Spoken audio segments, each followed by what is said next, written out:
What do you remember about that night when you crashed the car into the tree? I mean, were you just so drunk? Do you remember anything? I remember driving home, and I don't remember the accident itself, but I don't think I'll ever be able to forget waking up in the car. The shattered glass everywhere, my hands covered in blood, the cars speeding past, nobody stopping.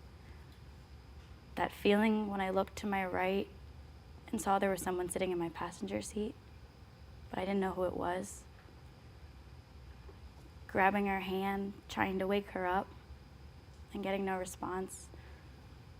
Those are things you don't forget. I was thinking, as I heard your story, like, how do you begin? How in the world do you begin to pick up the pieces? Initially, I blocked out everything else except physically getting better. I had over 400 stitches, my ear was reattached.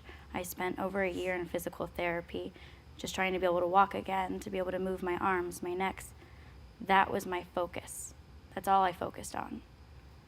And when I had my mobility back, I didn't have anything to focus on anymore. It's when everything really started taking a turn for the worst. When I would pick up the phone to call Laura, only to hear her voicemail and realize I was never going to talk to her again. Going through this, dealing with it, the legal aspect, the physical, spiritually, that's hard enough.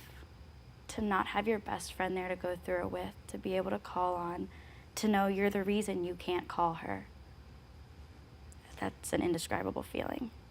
How I got from being the murderer to being the survivor, to be able to look at yourself in those two different lights, it's unbelievable.